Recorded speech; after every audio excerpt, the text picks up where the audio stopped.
Movie की शुरुआत में हम एक कार को देखते हैं जिसमें 3 लोग होते हैं और ये 3 लोग जॉर्जिया के जंगलों में हाइकिंग करने के लिए जा रहे थे। इनका नाम क्रिस, डैनियल और एलिसिया होता है। ये तीनों एक दूसरे के दोस्त होते हैं, मगर तभी डैनियल गाड़ी रोक देता है और जंगल में वॉशरूम के लिए निकल जाता है। और तभी क्रिश कल रात को जो हुआ उस बारे में एलिसिया से बात करने लगता है। एलिसिया क्रिश को चुप रहने के लिए कहती है और उसे बोलती है कल रात को जो भी हुआ वो एक गलती है। अच्छा ये होगा कि तुम इस बारे में बात ना करो। इसके बाद ये तीनों जंगल में पहुंच जाते हैं। ये पूरा जंगल वीरान था। इसके बाद ये सब जंगल में आगे बढ़ने लगते हैं। चलते चलते डैनियल इन्हें बताता है वर्ल्ड वॉर के दौरान रशिया ने इस जगह पर बहुत सारे बम गिराए और इंटरेस्टिंग बात ये है कि वो बम आज भी लोगों को मिलते हैं। यहाँ पर हमें पता चलता है एलिसिया और डैनियल एक दूसरे से प्यार करते हैं और बहुत जल्द ये शादी करने वाले हैं। इसके बाद रात हो जाती है। रात में ये तीनों आपस में एंजॉय कर रहे होते हैं। तभी डैनियल कहता है क्रिस तुम मायूस क्यों हो? मगर यहाँ पर क्रिस डैनियल की बातों को टालते हुए कहता है तुम दोनों शादी करने वाले हो तो अब मेरी चिंता करना छोड़ दो, बस तुम अपनी जिंदगी अच्छे से गुजारो। उसके बाद डैनियल उसे कहता है मेरी शादी हो जाने के बाद तुम ये मत सोचना कि मैं तुम्हारे साथ पार्टी करना छोड़ दूंगा, हम हमेशा पार्टी करेंगे। इसके बाद ये तीनों खुश हो जाते हैं और खुशी के मारे नाचने लगते हैं। इसके बाद एलिसिया और डैनियल अपने टेंट में चले जाते हैं और क्रिस भी आग बुझाकर अपने टेंट में चला जाता है। सुबह हो जाती है। सुबह उठकर क्रिस देखता है कि उनके बैग के साथ कोई आदमी छेड़छाड़ कर रहा है। क्रिस जल्दी से उसके पास जाता है और उसे मारने लगता है। वो आदमी कहता है मैं डैनियल का दोस्त हूँ, मगर क्रिस उसे नहीं जानता था। दूर खड़े एलिसिया और डैनियल क्रिस को रोकते हैं। इसके बाद डैनियल क्रिस को अपने दोस्त के साथ इंट्रोड्यूस कराता है। डैनियल क्रिस को कहता है मैंने इसे यहाँ हमारी पिक्चर्स खींचने के लिए बुलाया है। इसके बाद ये आदमी इनकी पिक्चर्स लेने लगता है। ये इन सबको एक झाड़ी के पास खड़े होने को कहता है। जैसा जैसा ये आदमी उन्हें बताता है ठीक वैसा ही ये करने लगते हैं। इसके बाद ये आदमी इनकी फोटो ले रहा होता है, मगर तभी ये आदमी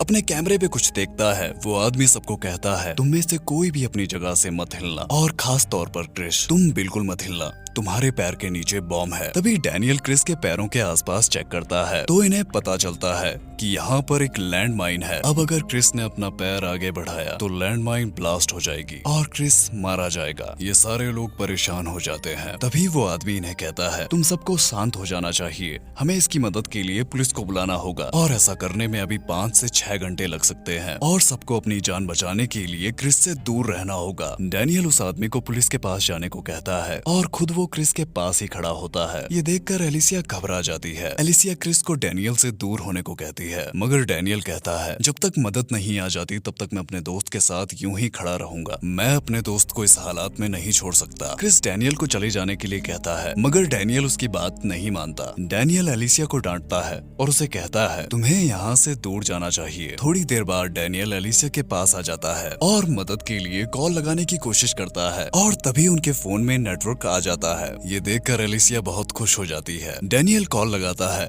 और उन्हें मदद के लिए बोलता है, मगर तभी डैनियल एलिसिया से कहता है तुम्हारी वजह से वो हमारी मदद नहीं कर रहे। एलिसिया को कुछ भी समझ नहीं आता। इसके बाद डैनियल कहता है पुलिस वाले बोल रहे हैं कि हम किसी प्रोस्टिट्यूट की मदद नहीं करते। डैनियल क्रिस के पास वापस आ जाता है। एलिसिया डैनियल से गिड़गिड़ाते हुए कहती है मैं तुम्हें शादी से पहले सब कुछ बताने वाली थी, प्लीज मुझे माफ कर दो, प्लीज पुलिस को कॉल करो। मगर इसके बाद डैनियल इन्हें बताता है मेरे फोन में कोई भी सिग्नल नहीं है, मैं तो बस तुम्हारे साथ नाटक कर रहा था। यहाँ पर हमें कुछ भी समझ नहीं आता कि ये लोग आपस में क्यों लड़ रहे हैं। मगर इसके बाद मूवी की शुरुआत में जो बात क्रिस एलिसिया से कहना चाहता था वो बात डैनियल को पता लग चुकी है कि क्रिस भी एलिसिया से प्यार करता है और एक रात ये दोनों एक साथ सो जाते हैं। क्रिस उस रात को प्यार समझने लगता है, मगर एलिसिया को वो एक गलती लगती है जो कि उसने अनजाने में की। और जब ये बात डैनियल को पता लगी तो वो उनसे बदला लेने के लिए एक ट्रिप प्लान करता है और ये माइन भी डैनियल ने ही बिछाई है और वो आदमी इस प्लान में डैनियल का साथी था। इसके बाद डैनियल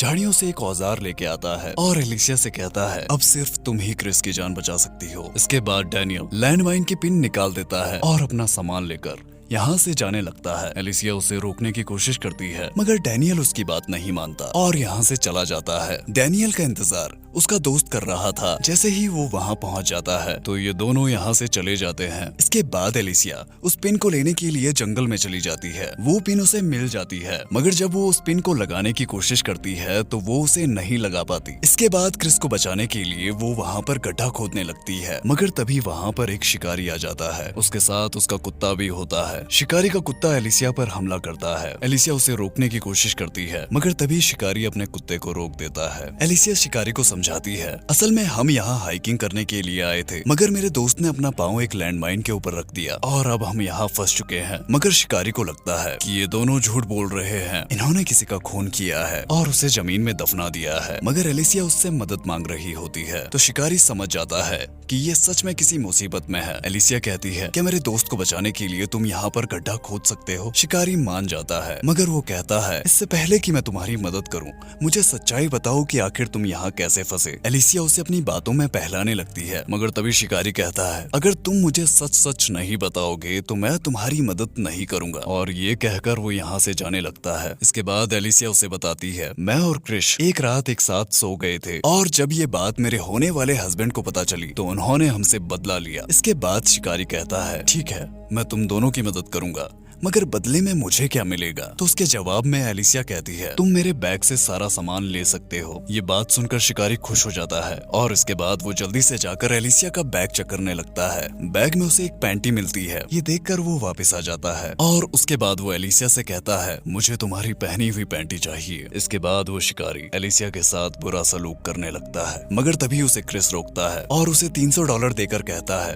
तुम ये रख सकते हो। मगर शिकारी कहता है मुझे पैसे नहीं चाहिए, अगर तुम मुझे पैंटी नहीं दोगी तो मैं यहाँ से चला जाऊंगा। इसके बाद एलिसिया मान जाती है और इसके बाद वो टेंट में जाने लगती है, मगर शिकारी उसे रोक लेता है और कहता है मगर मुझे तो पैंटी यहीं पर चाहिए। मजबूरी में एलिसिया उसे वो दे देती है और इसके बाद शिकारी गड्ढा खोदने लगता है, मगर तभी शिकारी के बैग से रेडियो की आवाज आती है। शिकारी के पास रेडियो फोन होता है। एलिसिया उसे कहती है मुझे वो फोन यूज करने दो, हम यहाँ पर किसी को मदद के लिए बुला सकते हैं। मगर इसके बाद शिकारी फिर से वही कहता है मगर इससे मुझे क्या मिलेगा? ये बोलने के बाद शिकारी एलिसिया की पैंटी को दूर फेंकता है और एलिसिया को कहता है अब तुम उस पैंटी को कुत्ते की तरह मुंह में पकड़ के लेके आओगी। एलिसिया ऐसा करने से मना कर देती है और खुद अकेले गड्ढा खोदना शुरू कर देती है, मगर वो अकेले ये सब कुछ नहीं कर पा रही होती और इसके बाद उसे मजबूरी में वैसा करना पड़ता है। और इसके बाद शिकारी एलिसिया को रेडियो दे देता है। एलिसिया इमरजेंसी नंबर पे कॉल करती है, मगर पुलिस वाले को इंग्लिश समझ में नहीं आती, इसीलिए एलिसिया उसे कुछ भी नहीं बता पाती। एलिसिया शिकारी से रिक्वेस्ट करती है कि वो पुलिस वालों से जॉर्जियन लैंग्वेज में बात करे और उनके लिए मदद बुलाए। शिकारी कहता है मगर बदले में मुझे क्या मिलेगा? इसके बाद शिकारी कहता है देखो मैं तुम्हारे लिए पुलिस से मदद बुला लूंगा, मगर मैं ऐसा तभी करूंगा जब तुम अनड्रेस होंगी। एलिसिया ऐसा करने से मना कर देती है और शिकारी को यहाँ से जाने को कहती है, मगर पुलिस वाला एलिसिया से पूछ रहा होता है कि क्या वहाँ सब कुछ ठीक है, और पुलिस वाला ये बार बार पूछता है। इसके बाद शिकारी एलिसिया को पकड़ लेता है। शिकारी एलिसिया को कहता है पुलिस वालों से ये बोलो कि यहाँ पर सब कुछ ठीक है, क्योंकि अगर ऐसा नहीं किया तो शिकारी पर केस हो जाएगा। मगर एलिसिया को जॉर्जियन लैंग्वेज नहीं आती, इसीलिए वो कुछ भी नहीं कह पाती। इसके बाद शिकारी कहता है मैं तुम्हारे लिए ट्रांसलेट करूंगा, मगर तुम्हें अनड्रेस होना पड़ेगा और तुम्हें पुलिस वालों से कहना होगा कि यहाँ पर सब कुछ ठीक है, और जब तक पुलिस वाले को पूरा यकीन नहीं हो जाता तब तक एलिसिया को उसको यकीन दिलाना होगा। और जितनी बार शिकारी ट्रांसलेट करेगा उतनी बार एलिसिया को अपनी एक ड्रेस निकालनी होगी। जैसे ही शिकारी पहली बार ट्रांसलेट करता है और एलिसिया बिल्कुल वैसा ही बोल देती है, मगर एक बार ट्रांसलेट करने की वजह से एलिसिया को अपना टॉप निकालना पड़ता है। मगर इसके बाद पुलिस वाला उनसे कुछ भी नहीं पूछता और डील के मुताबिक शिकारी यहाँ से जाने लगता है। मगर थोड़ी दूर जाते ही रेडियो पर पुलिस वाला फिर से पूछता है और शिकारी वापस आ जाता है। ये सब देखकर एलिसिया बहुत परेशान हो जाती है, मगर शिकारी एलिसिया पर बंदूक तान देता है। मगर तभी क्रिस शिकारी को बहलाता है और एलिसिया को भागने को कहता है, मगर शिकारी अपना कुत्ता एलिसिया के पीछे छोड़ देता है और शिकारी भी एलिसिया को पकड़ने के लिए उसके पीछे चला जाता है। मगर शिकारी अपनी बंदूक वहीं भूल गया था। क्रिस शिकारी की बंदूक उठा लेता है और तभी वहाँ पर शिकारी आ जाता है। शिकारी अपने साथ एलिसिया को भी लेकर आया था और इसके बाद शिकारी एलिसिया के साथ बदसलूकी करता है। क्रिस उसे गोली मारना चाहता है मगर क्रिस ऐसा नहीं कर पाता क्योंकि उसका निशाना ठीक नहीं है। मगर आखिरकार क्रिस शिकारी को गोली मारने ही वाला होता है कि तभी वहाँ पर शिकारी का कुत्ता क्रिस पर हमला कर देता है और क्रिस का निशाना चूक जाता है और वो गोली एलिसिया को लग जाती है और इसके बाद क्रिस बेहोश हो जाता है। जब क्रिस को होश आता है तो वो देखता है एलिसिया मर चुकी है और वो माइन नकली थी। और इसके बाद कहानी आगे बढ़ती है। कुछ महीने बाद क्रिस एक शहर में घूम रहा होता है, तभी वो एक दिन एक फैमिली से मिलता है। वो उन्हें कहता है, देखिए मैं एक टूरिस्ट हूँ और मैं यहाँ का रास्ता भूल चुका हूँ, यहाँ कहीं आसपास मैप की दुकान है? तो वो फैमिली क्रिस को कहती है, या हम आपके लिए मैप प्रिंट कर सकते हैं। और यहाँ पर हमें पता चलता है वो फैमिली उस शिकारी की थी। जैसे ही वो मैप प्रिंट हो जाता है और क्रिस यहाँ से मैप लेकर जाने लगता है, मगर तभी वो लेडी क्रिस को लंच ऑफर करती है और क्रिस भी लंच करने के लिए मान जाता है। मगर तभी वहाँ पर शिकारी आ जाता है और शिकारी क्रिस को देखकर हैरान हो जाता है। शिकारी क्रिस को बाहर जाने को कहता है। ये देखकर उसकी फैमिली समझ नहीं पाती कि आखिर शिकारी ऐसा क्यों कर रहा है। मगर तभी शिकारी बहाने से क्रिस को बाहर ले जाता है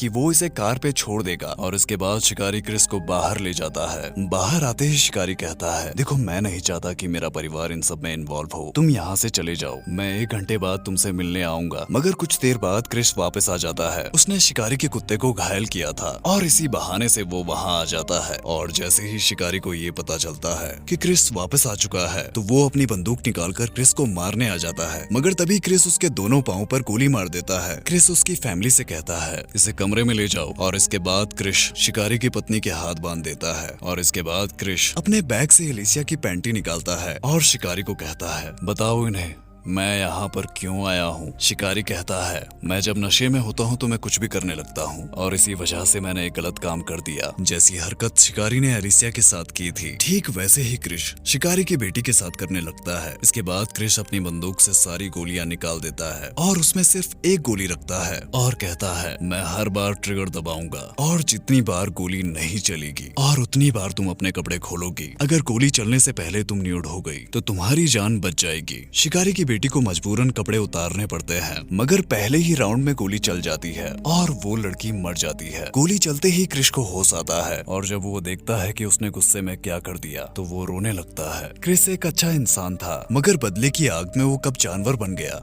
उसे खुद पता नहीं चला। और इसी के साथ ये मूवी यहीं पर खत्म हो जाती है। इसी के साथ कैसी लगी आपको ये मूवी हमें कमेंट बॉक्स में जरूर बताएं। और अगर आप चाहते हैं कि हमारी मुलाकात यूं ही होती रहे तो सब्सक्राइब कर दीजिए इस चैनल को। और अगर आपको ये वीडियो पसंद आई है तो प्लीज वीडियो को लाइक करना ना भूलें और हाँ, कमेंट जरूर कर देना। मैं मिलूंगा आपसे अगली वीडियो में, तब तक के लिए बाय।